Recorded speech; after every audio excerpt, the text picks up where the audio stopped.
Oh,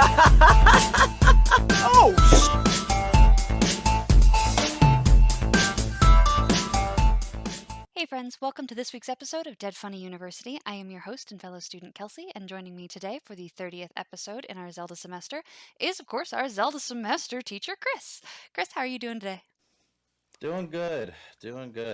Living. That's important, and not always guaranteed. Not always guaranteed. Definitely not. So yeah, woo woo. So we have now watched a couple of videos where you kind of updated us on kind of what's going on in the background. We saw the execution or the attempted execution of Ganondorf, for example. Mhm. What are we doing next? I believe we were dropped off on a fetch quest, right? Yep, we're dropped off on a fetch quest. So we have one piece of the Twilight puzzle. Mhm. There are, or Twilight puzzle, Twilight mirror. There are 3 other pieces, each piece containing a dark magic that we will have to deal with when we go get the piece to create the mirror, so we can use it to go through it. Yes, and we want to go through the mirror, or we want to get the Twilly that we like through the mirror? We want to go through the mirror because we think that there is a key to beating Zant and his power in the Twilight. Ah, got it. Okay. Which is why we want to go. Anyways, so yeah, so basically we get shown that entire story. Ganondorf's back in the fold. Obviously, he's the main big baddie of Zelda, so he had to show up sooner or later, potentially in some form. And we had the oracles going around telling us this whole story and the fact that the pieces have been scattered and that we need to go out and find them. So we immediately leave and head back down to the Zora village, except something is a tad bit different this time. The entire lake is frozen over. Yep. The entire lake is frozen and there's snow on the mountains. Like, we just got through taking care of all this stuff, and here we are again in the frozenness. So we walk back out, and in typical Zelda fashion, we meet somebody who basically brings us up to speed and tells us what's going on after we talk to the Zoras, by the way. Talk to the Zoras first, and he just tells us about this mountain beast that's just kind of walking around out there, and they think that he's the reason for the snow and ice. We run into Ashay here, and She's somehow cute. she knows us, so there's that. Calls us directly by our name. That's her winter gear, and then her outside of her winter gear. But yeah, she somehow knows us, somehow knows exactly what's going on a little bit. Tells us that there is this mountain beast that's kind of roaming around. She sketched it. She gives us the sketch and says there's nothing more but to try to figure out what we can. You need to try to go down there with a plan. All you have to go off of is the stories of the Zoras and my sketch. So we head back into the Zora place, go past the Zora place to the graveyard where we saw the dead Zora Queen's ghost. Ah, yes.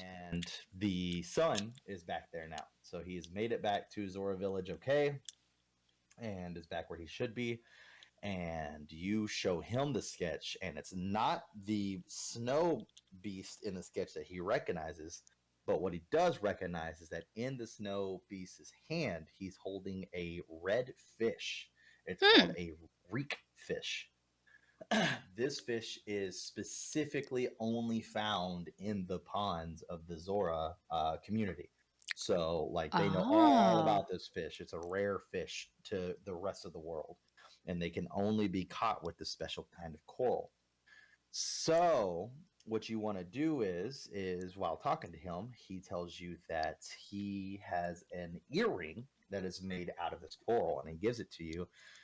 Plot, obviously. Yeah, reasons. Yeah, it's in the shape of a fish hook, so he's like, I don't need this anymore. Here you go.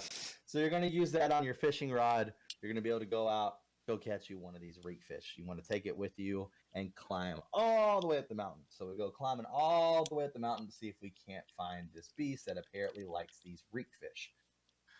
When we get all the way up there, we see this guy. Neat. A Yeti. Uh-huh. And his name is Yeto. Creative, clever, hilarious. Right. So you've got Yeto the Yeti. The only thing that really like unnerves me about him the most, which I'm now seeing like how good this picture is like out of him, Uh-huh. is like he has kind of like an ant body. Like he's got like the the thorax. Yeah. Yeah, he's Yeah. got like a fucking thor, and it's just weird. It's just fucking weird. Like you don't expect that on this kind of animal, this beast. So And they make his hands very kind of awesome. scaly. Yeah. And like things with scales don't do well in cold as a general rule. No. So, Yeah, he's very weird looking. That's for sure. So, yeah. but that's The eyes Yeto, are too much. and Is he he's wearing a saddle for a hat? yes, Is that about to become very relevant? no. Okay. So, but he's actually not a bad guy. You get up Huh. there and start talking to him, and he's like, "Oh wow, you came all the way up here to find me. You're looking for that mirror. Good thing for or your mirror piece. Good thing for you. I already have one, so I can bring you back to my place, and you can get it, and then I can at least make you a meal for all your hard trouble, and get you some." Oh, so he's a sweetheart, unless he's Yep. about to eat us.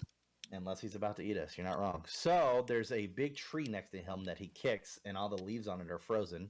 One of the leaves fall down, and he gets on it and uses it as a snowboard, which he's so big he can only put 1 foot on it. So he just skis all the way 1 foot down. We jump on it like an actual snowboard, and snowboard our happy self all the way down. That's so Um, cool.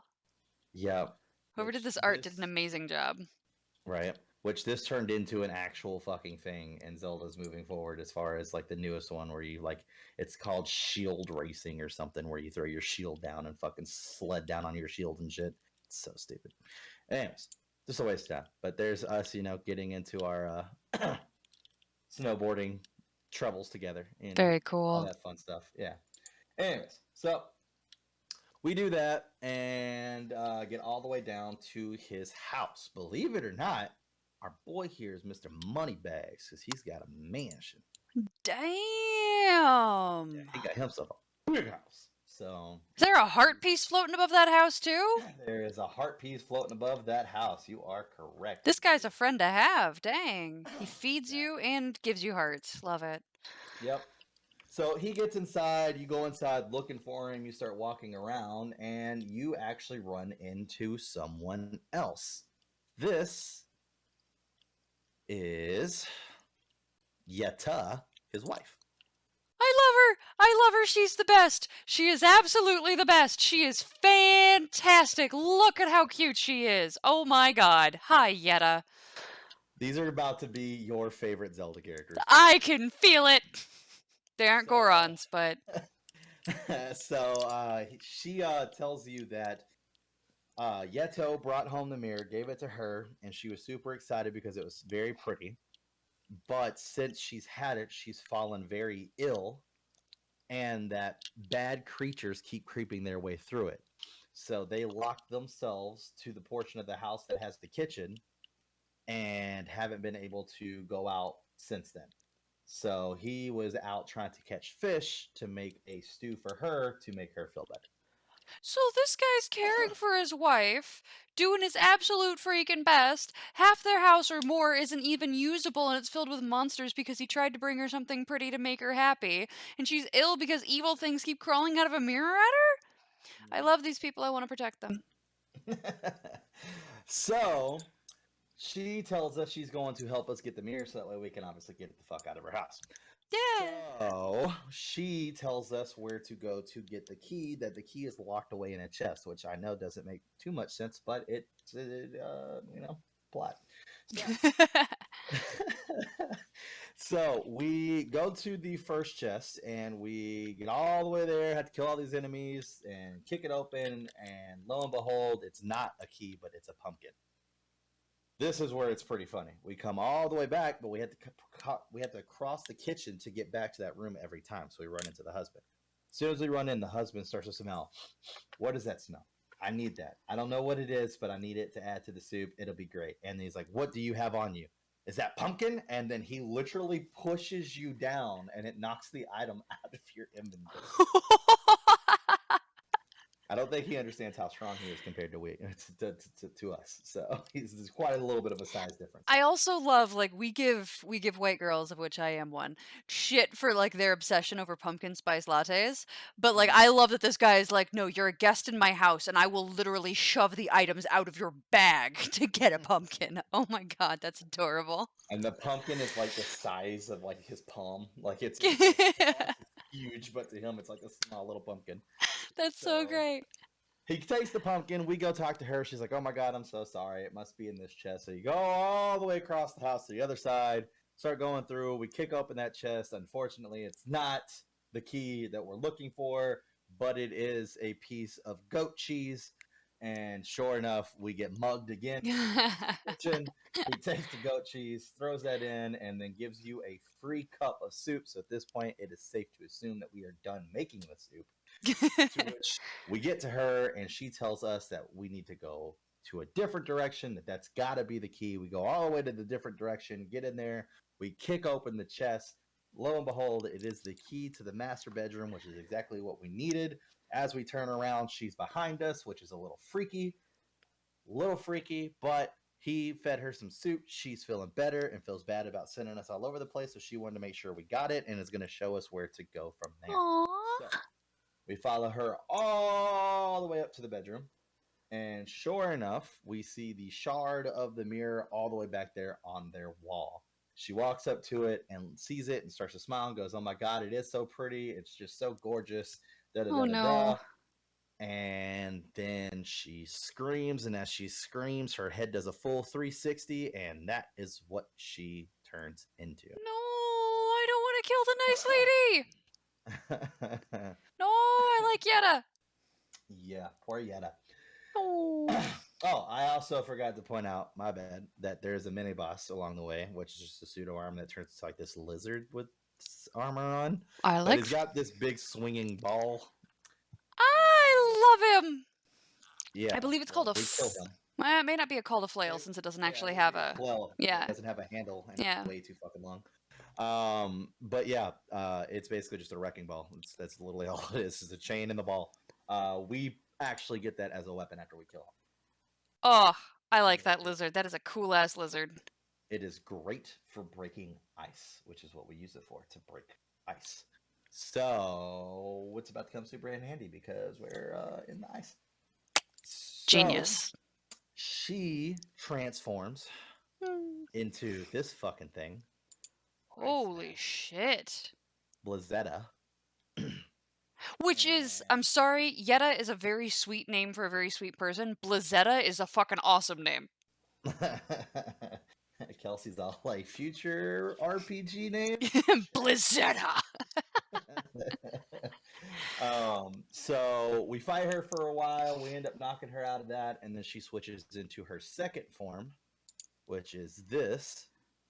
Ooh, she's so cool! I want to be her. And she kind of just hovers over and drops those fucking spikes down on us, trying to kill us, and we got to break them all until she has to drop, and then we break that and keep doing it again and again and again until we get her out. We ended up knocking her out and freeing her out of it, and as soon as we do, the husband comes running in and runs right past us, knocking us over because he's worried about her, obviously, and then kind of helps her up. And this is where you're about to get all, I'm in love with these guys. She talks about the mirror, and he says that she is the most gorgeous thing. She doesn't need a mirror, that she can just look in the reflection of his eyes and sees what he sees. Oh, does her heart warm and then all the ice melts? They hug each other, and then a shit ton of hearts come popping out for you to pick up and fill yourself up with, and a heart container as well, which is very stupid because when you pick up a heart container, it completely fills you. So all the other hearts are literally just there for show. But, you know. You know what? I'm here for the show. It's fine. And then they hug it out. Aww, that's adorable. And then you take your piece of the mirror. Minda says that you have 2 more to go, and that it's time to bounce. And then you bounce out, and that's when we will figure out where we're going on the next episode. Okay, so this episode was full of people that I love. being in love with each other. That's so wonderful. I could not be happier. That is a perfect 30th episode. If you have thoughts, oh my god, put them in the comments. If you love Yeto or Yetta as much as I do, definitely put that in the comments. And we will see you guys in the next episode of Dead Funny University. Bye, friends!